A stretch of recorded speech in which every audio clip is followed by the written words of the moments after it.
vamos a resolver este problema donde dice en la figura siguiente, o sea esta, dice se ilustra un triángulo rectángulo con ángulo y solo aparece el símbolo de ángulo, o sea que aquí tenemos el ángulo.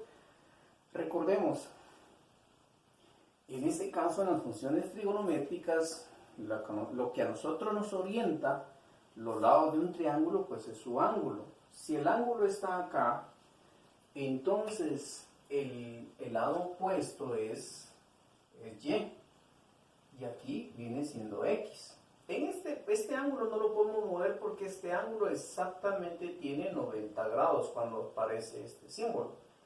Si el ángulo en vez de estar acá, estuviese acá, entonces acá sería entonces el lado de y aquí sería el lado de X. Si estuviesen dos ángulos, en este caso y entonces usted trabaja con el cual usted cree conveniente o le es más fácil. Si yo, por ejemplo, agarraría este ángulo, entonces mi lado acá sería y este sería X. Y si usted trabaja con entonces para usted sería y acá sería X.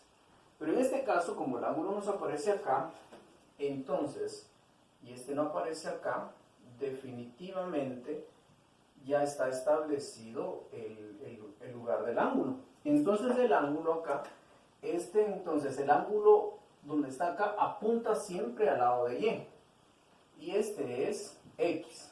Bueno, entonces acá dice, aplique la ley a los lados opuestos y adyacente al ángulo, a la hipotenusa del triángulo. Bueno, lo que nos está diciendo acá es que ¿cómo debo de encontrar este ángulo?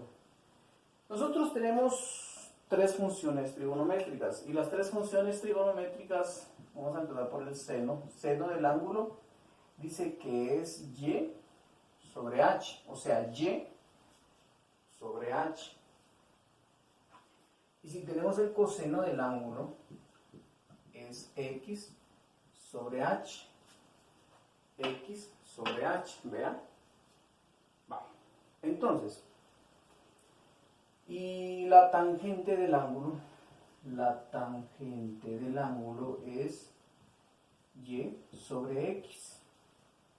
Ahí serían nuestras tres funciones trigonométricas. Por ejemplo, acá, si yo quiero descubrir x, en este caso, entonces yo puedo, en este caso, puedo agarrar esta función trigonométrica porque el lado opuesto que está acá entonces de este triángulo de la hipotenusa, esta es la hipotenusa, y como dice aquí, aplique la ley a los lados opuestos.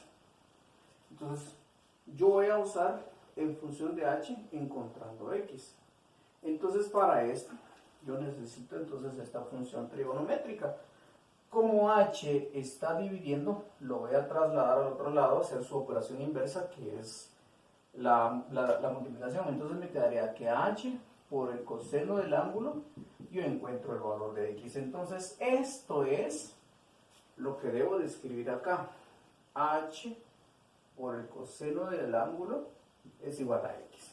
Ya encontré este lado. Veamos ahora acá. Ya nos sirvió esto. Vamos acá. Ahora vamos a encontrar y. Y como su lado opuesto es h, entonces acá y me funciona esto de acá. No acá porque acá el opuesto no es h, sino que sería acá. Entonces vengo y utilizo la función trigonométrica seno. Yo necesito y. Entonces y, h está dividiendo, pasa a multiplicar y me queda h por el seno del ángulo. Esto es igual a y. Esta función es la que yo necesito acá. Entonces yo escribo acá h por el seno del ángulo, este cuadrito me quedó más pequeño, y esto es igual a y.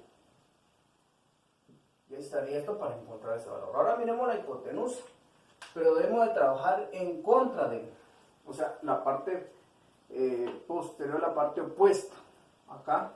Y entonces, para la hipotenusa, yo puedo tener coseno y seno. En este caso sería coseno, porque me aparece acá la x. Entonces vengo, h está dividiendo, lo paso a multiplicar, h por el coseno del ángulo, esto es igual a x, Pero a mí no me interesa X, a mí me interesa H. Por lo tanto, yo divido coseno del ángulo sobre coseno del ángulo, elimino, cancelo acá, y me queda que H es igual a X sobre el coseno del ángulo. Entonces, en esta función trigonométrica, para encontrar este lado, voy a escribir que H es igual a X sobre coseno del ángulo, y estaría resuelto este triángulo. Ahora dice, las funciones trigonométricas del ángulo están definidas como siguen. Seno, pues aquí ya lo tenemos, Y sobre H. Coseno, X sobre H. Y la tangente es Y sobre X. Y ahí estaría el inciso A y el inciso B, de acuerdo a lo que hemos nosotros trabajado.